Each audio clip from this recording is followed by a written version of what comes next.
বগুড়ার শেরপুর ও লালমনিরহাটে আলুর বাম্পার ফলন হলেও দরপতনে হতাশ আলু চাষিরা। আবহাওয়া অনুকূলে থাকায় এবার বগুড়ার শেরপুরে ভালো ফলন হয়েছে, তবে কৃষকের চোখে মুখে হতাশা। প্রতি কেজি আলু বিক্রি করতে হচ্ছে মাত্র 5 থেকে 6 টাকা দরে।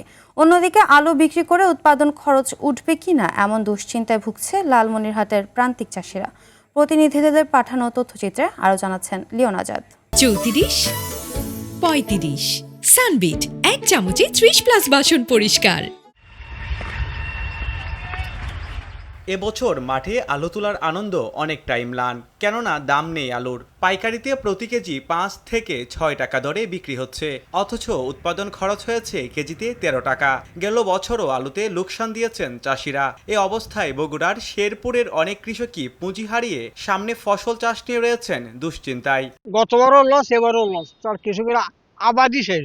সারের দাম বেশি, ওষুধের দাম বেশি, সবকিছুর দাম বেশি, কিন্তু শুধুমাত্র আলুর দাম কম। আমরা দাবি থাকলে সরকারের কাছে এই আলুটা যেন বাইরে পাঠায়। বিদেশে আলু রপ্তানির জন্য তালিকা পাঠানো হয়েছে বলে জানান উপজেলা কৃষি সম্প্রসারণ কর্মকর্তা। ইতিমধ্যে 26 জন কৃষকের তালিকা করে আমরা বিদেশে রপ্তানি করার জন্য তালিকা পাঠিয়েছি। অন্যদিকে লালমনিরহাটে আলুর বাম্পার ফলন হয়েছে, তবে ন্যায্য মূল্য না পাওয়ায় হতাশ আলু চাষিরা। এবছর উচ্চ মূল্যে সার, বীজ ও কীটনাশক প্রয়োগ করে সঠিক মূল্য পাচ্ছেন না বলে অভিযোগ হাজারো কৃষকের। প্রান্তিক কৃষকরা জানায় প্রতি কেজি আলু উৎপাদনে খরচ হয়েছে 15 টাকা। বর্তমান পাইকারি বাজারে আলুর দাম 8 থেকে 9 টাকা। আলু আবাদ করলাম 15.5 টাকা 16 টাকা পড়ে গেল, আর আলু বিক্রি করতে হচ্ছে 8 টাকা 8.5 টাকা। তাহলে আমরা বাঁচবো কিভাবে? বীজের দাম, সারের দাম, আলুর মূল্যবান কোনো যে ন্যায্য মূল্য পাবো আমরা, সেটা কখনোই পাচ্ছি না। চাহিদার তুলনায় উৎপাদন বেশি হওয়ায় এমন পরিস্থিতি, বলছেন কৃষি বিপণন কর্মকর্তা।